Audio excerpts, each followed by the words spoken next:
Hey guys, it's Flash and I'm going to teach you how to long-term air dribble. We're going to be talking about something that's extremely important to air dribbling, and that is camera settings.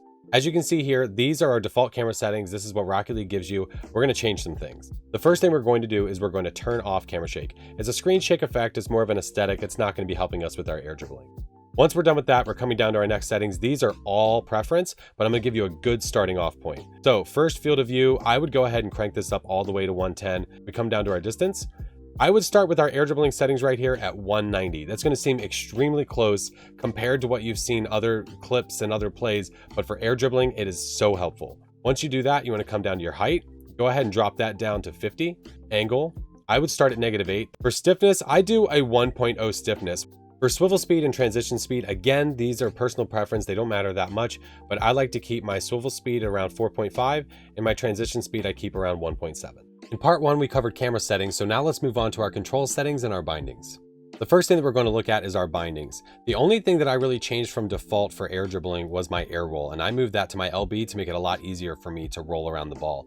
So for you, if you're on a PS4 controller, that could possibly be L1. Your steering and aerial sensitivity are by default set to 1.0. I would go ahead and leave those there. Your controller dead zone's at 0.2. I would go ahead and raise this up to roughly about a 0.23, and you can move it up and down depending on how you feel going around the ball.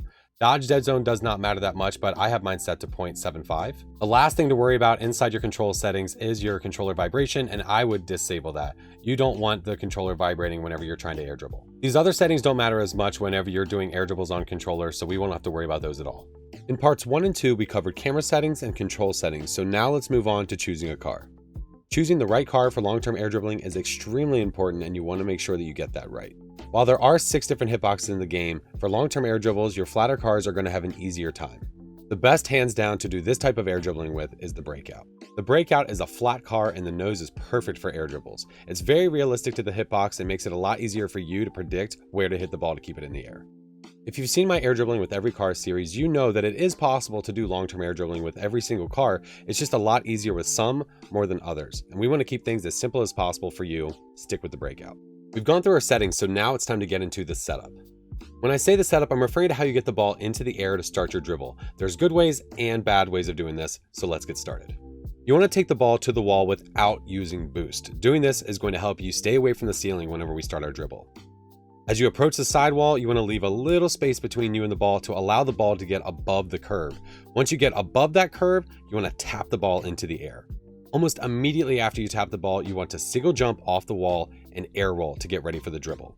Doing a clean air roll after the jump is going to help you a ton. Now that we've got the ball in the air, it's time to discuss how to control the air dribble with air roll and boost. The easiest way to practice this is by going into a private match with these settings: unlimited match length, heavy ball physics, unlimited boost, and low gravity. What these settings will do is they'll help you find the sweet spot on the ball in each position to keep it in the air. The ball is a lot lighter here, so it makes it a lot easier to get under it and stay under it. One thing that you're going to notice with these settings is it does not take a lot of boost to get the ball into the air, so make sure that you're feathering the boost, tapping it very lightly. In free play or regular matches, that's when we're going to be holding it down. When you find yourself pushing the ball away from you, you know you need to air roll and get to the other side of the ball to balance it. Once you're able to do this and you can get under the ball, start trying to get on the other side of the ball and push it around the field so you know you can control it. Do this for about 10 minutes and then go back to free play. If you do this every day, I promise you're going to notice a difference. Thank you guys so much for watching. Make sure to like, subscribe, and then comment and let me know what you guys would like to see next.